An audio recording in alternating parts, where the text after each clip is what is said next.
Delhi NCR में लगातार आ रहा भूकंप। 12 अप्रैल से 29 मई के बीच 10 भूकंप के झटके हुए महसूस। ये छोटे छोटे भूकंप बड़ी तबाही का संकेत तो नहीं। दिल्ली एनसीआर में पिछले 1.5 महीने से कम तीव्रता से लेकर मध्यम तीव्रता तक के कई भूकंप के झटके महसूस किए गए हैं। ऐसे में भूकंप विशेषज्ञों के मुताबिक कम तीव्रता वाले ये भूकंप किसी विनाशकारी भूकंप की आहट हो सकते हैं और आने वाले दिनों में इन इलाकों में कोई बड़ा भूकंप आ सकता है।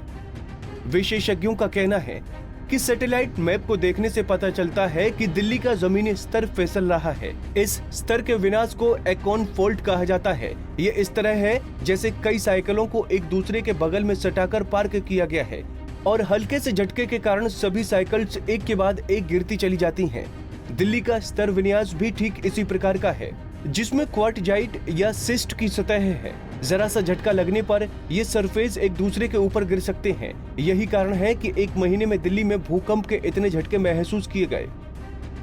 Jawaharlal Nehru centre of advanced scientific research में प्रोफेसर सीपी राजेंद्रन ने आशंका जताई है कि दिल्ली एनसीआर में कभी भी बड़ा भूकंप आ सकता है, लेकिन ये कब आएगा और कितना ताकतवर होगा ये कह पाना मुश्किल है।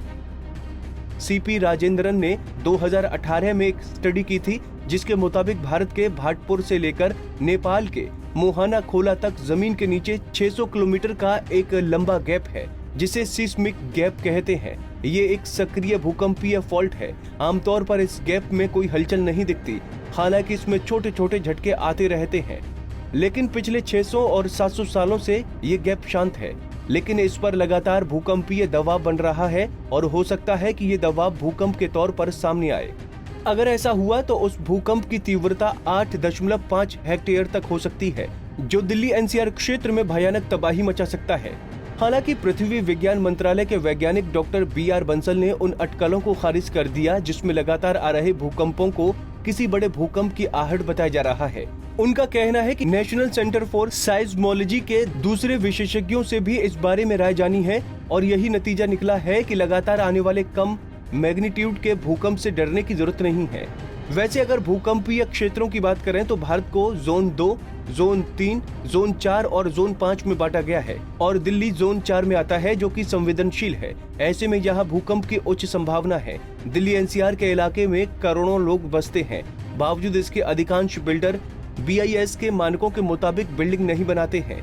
आर्किटेक्ट और बिल्डरों के बीच सांठगांठ है, जिससे वो मानकों के साथ समझौता करते हैं। ऐसे में अगर किसी दिन हाई डेंसिटी वाला भूकंप आया तो इसके बेहद विनाशकारी परिणाम होंगे। हमसे जुड़े रहने के लिए हमारे YouTube चैनल को सब्सक्राइब करें और नई वीडियो की नोटिफिकेशन के लिए बेल आइकॉन को दबाएं। अगर आप ये वीडियो Facebook पर देख रहे हैं तो लाइक जरूर करें और ज्यादा से ज्यादा शेयर करें। धन्यवाद।